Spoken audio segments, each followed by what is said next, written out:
എല്ലാവർക്കും one click PSC YouTube ചാനലിലേക്ക് സ്വാഗതം. ഇന്ന് രാവിലെ മാതൃഭൂമി പത്രം എടുത്തു നോക്കിക്കഴിഞ്ഞപ്പോൾ ആദ്യം കണ്ടൊരു ന്യൂസാണ് ഇന്ന് ഞാൻ നിങ്ങളുടെ മുന്നിലേക്ക് എത്തിക്കുന്നത്.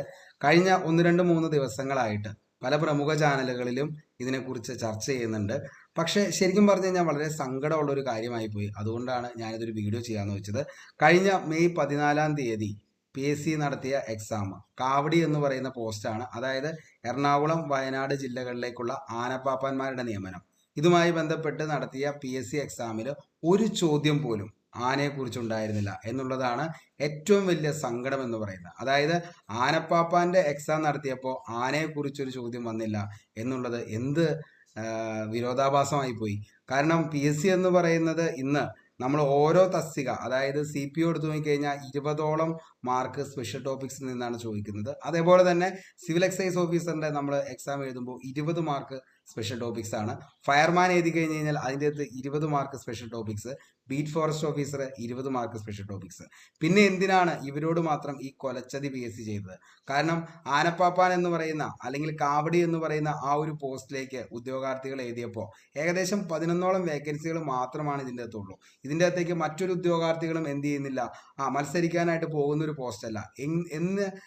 പിന്നെ എന്തിനാണ് PSC ആ ഒരു പോസ്റ്റിലേക്ക് വേണ്ടിയിട്ട് നടത്തിയ എക്സാമിന് അവർക്ക് വേണ്ടിയിട്ടുള്ള ചോദ്യങ്ങളൊന്നും, അതായത് ആനയുമായി ബന്ധപ്പെട്ട ഒരു ചോദ്യം പോലും ഉൾപ്പെടുത്താതിരുന്നത്? ശരിക്കും നമ്മൾ ആ ചോദ്യങ്ങളൊക്കെ കണ്ടു കഴിഞ്ഞാൽ ശരിക്കും പറഞ്ഞാൽ സങ്കടം വരെ നമുക്ക് വന്നു പോകും. നിങ്ങളുടെ അഭിപ്രായം എന്താണെന്നുള്ളത് നിങ്ങൾ തീർച്ചയായിട്ടും താഴെ കമന്റ് ബോക്സിൽ രേഖപ്പെടുത്തണം. നമുക്ക് ആ ചോദ്യങ്ങളിലേക്ക് ഒന്ന് കടക്കാം. അതായത് ഡോക്ടർ കാറ്റ്ലിൻ ഗാരിക്കോവിനെ അറിയാമോ? അതേപോലെ തന്നെ ഡോക്ടർ ഡ്രൂ വൈസ്മാൻ. LDCക്ക് വേണ്ടിയിട്ട് തയ്യാറെടുക്കുന്ന ഒരു ഉദ്യോഗാർത്ഥിയാണ്. നിങ്ങൾക്ക് ഉറപ്പായിട്ടും അറിയാം ഈ രണ്ട് ആളുകൾ ആരാന്നുള്ളത്. കാരണം 2023 നൊബൽ പ്രൈസ് വൈദ്യശാസ്ത്രത്തിന് ലഭിച്ച ആളുകളാണ് ഈ പറയുന്ന നമ്മുടെ കാറ്റ്ലിൻ ഗാരിക്കോവും അതേപോലെ തന്നെ ഡോക്ടർ ഡ്രൂ വൈസ്മാൻ എന്നറിയപ്പെടുന്നത്. കറണ്ട് അഫയേഴ്സ് വിഭാഗത്തിൽ ഇത്രയും കഠിനമായ ഒരു ചോദ്യം ആനപ്പാപ്പാൻ എന്ന് പറയുന്ന പോസ്റ്റിലേക്ക് വേണ്ടിയിട്ട് കൊടുക്കേണ്ട കാര്യം PSCക്ക് ഉണ്ടായിരുന്നോ? നിങ്ങൾ പറയണം. അടുത്ത ചോദ്യം ഇതുകൊണ്ടൊന്നും തീരുന്നില്ല. അതേപോലെ തന്നെ അടുത്ത ചോദ്യം എന്ന് പറയുന്നത് ചന്ദ്രയാൻ 3ന്റെ പ്രൊജക്ട് ഡയറക്ടർ ആരാണ്? അതേപോലെ ദുബായിൽ നടന്ന COP28 ഉച്ചകോടി ഏത് വിഷയവുമായി ബന്ധപ്പെട്ടതാണ്?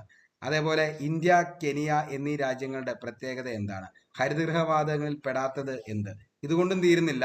ദൃശ്യപ്രകാശം അതിന്റെ ഘടകവർണ്ണങ്ങളായി വേർതിരിയുന്ന പ്രതിഭാസത്തിന് പറയുന്ന പേരെന്താണ്? അതായത് 7ാം ക്ലാസ്സും അതേപോലെ തന്നെ ആനയുടെ പരിപാലിച്ച പരിചയവും യോഗ്യതയായ ഈ തെരഞ്ഞെടുപ്പിന് ചോദിച്ചതാണ് ഇതേപോലത്തെ ചോദ്യങ്ങൾ. ഇതുകൊണ്ടും PSC നിർത്തുന്നില്ല. 20ഓളം കണക്കിന്റെ ചോദ്യങ്ങൾ, അത് സംഖ്യകള്, അടിസ്ഥാന ക്രിയ, വർഗം തുടങ്ങിയ ഗണിത പരീക്ഷണങ്ങൾ വേറെയും കിടക്കുകയാണ്. അപ്പോൾ ഇത്രത്തോളം കഠിനമായ ഒരു പരീക്ഷ അവർക്ക് വേണ്ടി കൊടുക്കണമായിരുന്നു. കാരണം 7ാം ക്ലാസ്സും അതേപോലെ തന്നെ ആനയുടെ പരിപാലനവുമായി ബന്ധപ്പെട്ട ചോദ്യങ്ങളിൽ നിർത്താതെ എന്തിനാണ് ഇത്രയും കടുകട്ടി ചോദ്യങ്ങളിലേക്ക് PSC കൊണ്ടുപോയി എത്തിച്ചത് എന്നുള്ളത് അറിയത്തില്ല. അവർ നൽകിയ വിശദീകരണം എന്ന് പറയുന്നത് ഇതാണ്.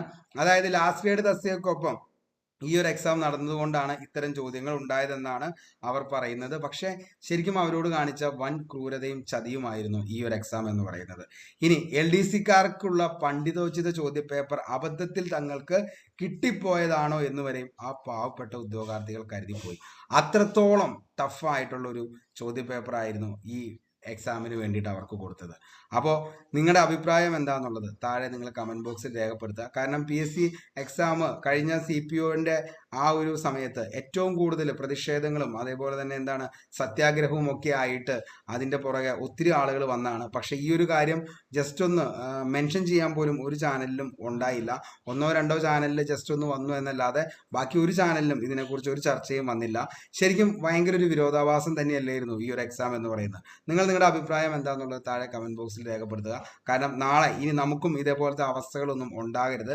കാരണം 2024 LDC എന്ന നമുക്കും ഇതേപോലത്തെ ചോദ്യങ്ങൾ ഇനി വരരുത്. അതിനു വേണ്ടിയിട്ടാണ് ഞാൻ ഈ ഒരു വീഡിയോ ചെയ്യുന്നത്. കാരണം ഓരോ തസ്തികയ്ക്കും അതിൻ്റെതായിട്ടുള്ള ചോദ്യങ്ങളും അതേപോലെ തന്നെ എന്താണ് അതിൻ്റെ സ്പെഷ്യൽ ടോപ്പിക്സുമായിട്ടുള്ള ചോദ്യങ്ങൾ ചോദിക്കാതെ തികച്ചും വ്യത്യസ്തമായിട്ട് ഇങ്ങനെ ഒരു എക്സാം അവരിൽ കൊണ്ടുപോയി എത്തിച്ചതും അതേപോലെ തന്നെ എന്താണ് അത്രത്തോളം സങ്കടമായ ഒരവസ്ഥയിലേക്ക് ആ ഉദ്യോഗാർത്ഥികളെ കൊണ്ടുപോയതും PSC ചെയ്ത ഏറ്റവും വലിയ കൊടും ക്രൂരതയായിട്ടാണ് എനിക്ക് തോന്നുന്നത്. നിങ്ങളുടെ അഭിപ്രായം എന്താണെന്നുള്ളത് നിങ്ങൾ താഴെ കമന്റ് ബോക്സിൽ രേഖപ്പെടുത്തുക. പുതിയൊരു വീഡിയോയുമായി നമുക്ക് വീണ്ടും കണ്ടുമുട്ടാം. അതുവരത്തേക്കും ഷോർട്ട് ബ്രേക്ക്.